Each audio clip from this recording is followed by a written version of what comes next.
April 18ಕ್ಕೆ ಚಿನ್ನಸ್ವಾಮಿ ಸ್ಟೇಡಿಯಂನಲ್ಲಿ RCB versus PBKS match ನಡೆಯಲಿದೆ. ಈ ಸೀಸನ್ ಅಲ್ಲಿ ಈ ಎರಡೂ ತಂಡಗಳು ಮೊದಲ ಬಾರಿಗೆ ಮುಖಾಮುಖಿ ಆಗ್ತಾ ಇವೆ.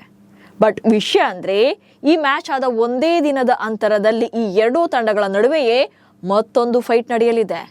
ಬಟ್ ಗ್ರೌಂಡ್ ಬೇರೆ ಬೇರೆ ಅಷ್ಟೇ. ಬಿಸಿಸಿಐನ ಇದೇ ಶೆಡ್ಯೂಲ್ ಅಭಿಮಾನಿಗಳ ಆಕ್ರೋಶಕ್ಕೆ ಕಾರಣವಾಗಿದೆ. ಯಾಕೆ ಅನ್ನೋದನ್ನೇ ಹೇಳ್ತೇನೆ. ನಾನು ಶಾಂತ. ನೀವು ಸುದ್ದಿಯಾನದ ಸಬ್ಸ್ಕ್ರೈಬರ್ ಆಗೋದಕ್ಕೆ ಮರಿಬೇಡಿ. 18ನೇ ಸೀಸನ್ IPL ಸಖತ್ ಇಂಟ್ರೆಸ್ಟಿಂಗ್ ಆಗಿದೆ.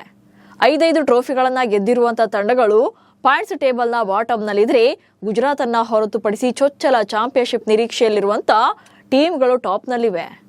DC ನಂಬರ್ 1 ಪ್ಲೇಸ್ನಲ್ಲಿದ್ರೆ, ಗುಜರಾತ್ ತಂಡ ಸೆಕೆಂಡ್ ಪ್ಲೇಸ್ನಲ್ಲಿದೆ. ಹಾಗೆ RCB 3ನೇ ಸ್ಥಾನದಲ್ಲಿದ್ದು, ಪಂಜಾಬ್ ಕಿಂಗ್ಸ್ 4ನೇ ಸ್ಥಾನದಲ್ಲಿದೆ.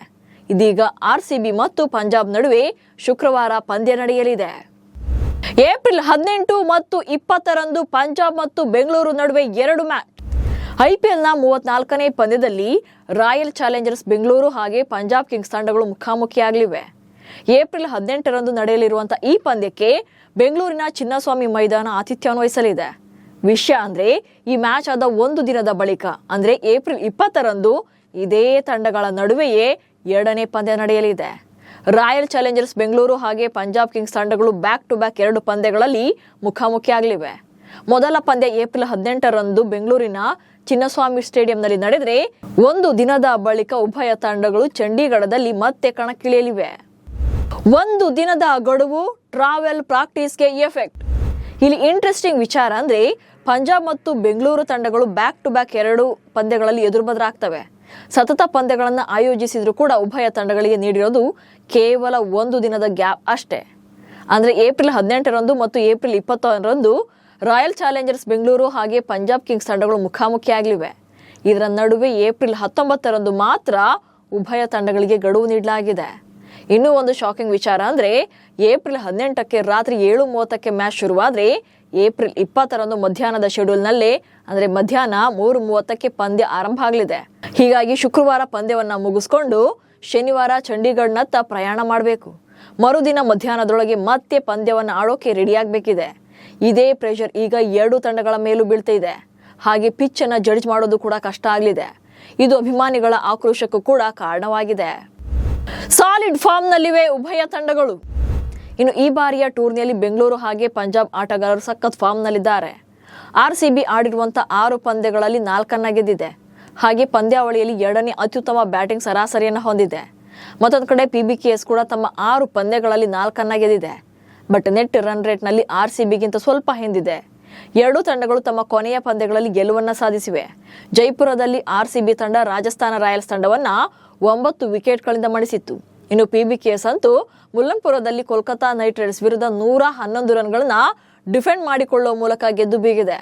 ಇದು IPL ಇತಿಹಾಸದಲ್ಲಿ ಇದುವರೆಗಿನ ಅತ್ಯಂತ ಕಡಿಮೆ ಡಿಫೆನ್ಸಿವ್ ಮೊತ್ತವಾಗಿತ್ತು. ಉಭಯ ತಂಡಗಳಲ್ಲೂ ಬ್ಯಾಟಿಂಗ್ ಲೈನ್ ಅಪ್ ಬೊಂಬಾಟ್. ಇನ್ನು ಹೊಸ ಕ್ಯಾಪ್ಟನ್ಗಳ ಸಾರಥ್ಯದಲ್ಲಿ ಈ ಸೀಸನ್ ನ ಆಡ್ತಿರುವಂತ ಬೆಂಗಳೂರು ಹಾಗೆ ಪಂಜಾಬ್ ಬೊಂಬಾಟ್ ಬ್ಯಾಟಿಂಗ್ ಲೈನ್ ಅಪ್ ಅನ್ನ ಹೊಂದಿವೆ. RCB ಪರ ಓಪನರ್ಸ್ ಆಗಿ ವಿರಾಟ್ ಕೊಹ್ಲಿ ಮತ್ತು ಫಿಲ್ ಸಾಲ್ಟ್ ಬೊಂಬಾಟ್ ಫಾರ್ಮ್ ನಲ್ಲಿದ್ದಾರೆ. ಹಾಗೆ ರಜತ್ ಪಾಟಿದಾರ್ ಅದ್ಭುತ ಪ್ರದರ್ಶನ ನೀಡುತ್ತಿದ್ದಾರೆ. ಅದರಲ್ಲೂ ಕೊಹ್ಲಿ ಮತ್ತು ಸಾಲ್ಟ್ ಸೆಟಲ್ ಆದ್ರೆ ಪವರ್ ಪ್ಲೇ ನೆಕ್ಸ್ಟ್ ಲೆವೆಲ್ ನಲ್ಲಿರುತ್ತೆ. ಇನ್ನು 4ನೇ ಕ್ರಮಾಂಕದಲ್ಲಿ ಆಡುವಂತ ರಜತ್ ಪಾಟಿದಾರ್ ಅತ್ಯುತ್ತಮ ಸ್ಟ್ರೈಕ್ ರೇಟ್ ಹೊಂದಿದ್ದಾರೆ. ಇತ್ತ ಪಂಜಾಬ್ನಲ್ಲೂ ಕೂಡ ಪವರ್ ಹಿಟ್ಟರ್ಸ್ಗಳೇ ಇದ್ದಾರೆ. ಪ್ರಿಯಾಂಶ್ ಆರ್ಯ ಮೊದಲ ಬಾಲ್ನಿಂದಲೇ ಬೌಲರ್ಗಳ ಮೇಲೆ ಅಗ್ರೆಸಿವ್ ಬ್ಯಾಟಿಂಗ್ ಇಂಟೆಂಟ್ ಅನ್ನು ತೋರಿಸ್ತಾರೆ. ಇನ್ನು ಪ್ರಭ್ ಸಿಮ್ರಾನ್ ಸಿಂಗ್ ಕೂಡ ಪವರ್ ಪ್ಲೇನಲ್ಲಿ dangerous batter. Fielders 30 yard circle ಒಳಗಿದ್ದಾಗ ನಿರಾಯಾಸವಾಗಿ ಬೌಂಡ್ರಿಯನ್ನ ಬಾರಿಸುವ ತಾಕತ್ತು ಇವ್ರಿಗಿದೆ. ಇನ್ನು ಕ್ಯಾಪ್ಟನ್ ಶ್ರೇಯಸ್ ಅಯ್ಯರ್ ಕೂಡ ಪಂಜಾಬ್ ಕಿಂಗ್ಸ್ನ ಮಿಡಲ್ ಆರ್ಡರ್ ಪವರ್ ಆಗಿದ್ದಾರೆ. ಓಪನರ್ಸ್ ಫೇಲ್ ಆದ್ರೂ ಕೂಡ 3ನೇ ಕ್ರಮಾಂಕದಲ್ಲಿ ಕಣಕ್ಕಿಳಿಯುವಂತ ಶ್ರೇಯಸ್ ಬೌಲರ್ಗಳನ್ನ ಬೆಂಡೆತ್ತಿದ್ದಾರೆ. ಹಾಗೆ ಇದೆಲ್ಲಕ್ಕಿಂತ ಹೆಚ್ಚಾಗಿ ಶಶಾಂಕ್ ಸಿಂಗ್ ಕೂಡ ಸ್ಪೆಷಲ್ ಆಗಿ ಕಾಣಿಸಿದ್ದಾರೆ. ಹೀಗಾಗಿ RCB ಬೌಲರ್ಸ್ ಈ ಮೂವರನ್ನ ಆದಷ್ಟು ಬೇಗ ಕಟ್ಟಿ ಹಾಕಬೇಕಾಗುತ್ತೆ. ಒಟ್ನಲ್ಲಿ ಅವೇ ಪಿಚ್ ನಲ್ಲಿ 4 ಪಂದ್ಯ ಗೆದ್ದಿರುವಂತ RCB ತವರಿನಲ್ಲಿ ಗೆಲುವಿನ ಖಾತೆ ತೆರೆಯಲೇಬೇಕಿದೆ. ಯಾಕಂದ್ರೆ ಈ ಸೀಸನ್ ಅಲ್ಲಿ ಒಟ್ಟು 7 ಪಂದ್ಯಗಳನ್ನ RCB ಚಿನ್ನಸ್ವಾಮಿ ಮೈದಾನದಲ್ಲಿ ಆಡಲಿದೆ. ಈ ಪೈಕಿ ಹೋಮ್ ಗ್ರೌಂಡ್ ನಲ್ಲಿ ಎಷ್ಟು ಮ್ಯಾಚ್ ಗಳನ್ನ ಗೆಲ್ತಾರೋ ಅನ್ನೋದ್ರ ಮೇಲೆ ಪವರ್ ಪ್ಲೇ ಕೂಡ ನಿರ್ಧಾರ ಆಗುತ್ತೆ. ಈಗಾಗಲೇ 2 ಪಂದ್ಯಗಳನ್ನ ಕಳ್ಕೊಂಡಿದ್ರು ಕೂಡ ಈ ಮ್ಯಾಚ್ ಅನ್ನ ಗೆಲ್ಲೋದು ಅನಿವಾರ್ಯ ಇದೆ. ಇಲ್ಲದೆ ಇದ್ರೆ RCBಗೆ ತವರಿನ ಮೈದಾನವೇ ವಿಲನ್ ಆಗಬಹುದು. ಅದರಲ್ಲೂ ಚಿನ್ನಸ್ವಾಮಿಯಲ್ಲಿ ಟಾಸ್ ಗೆದ್ದವರೇ ಆಲ್ಮೋಸ್ಟ್ ಮ್ಯಾಚ್ ವಿನ್ನರ್ಸ್ ಆಗ್ತಿದ್ದಾರೆ. ಹೀಗಾಗಿ ಟಾಸ್ ಯಾರ ಕಡೆ ಅನ್ನೋದು ಕೂಡ ಇಂಪಾರ್ಟೆಂಟ್ ಆಗುತ್ತೆ.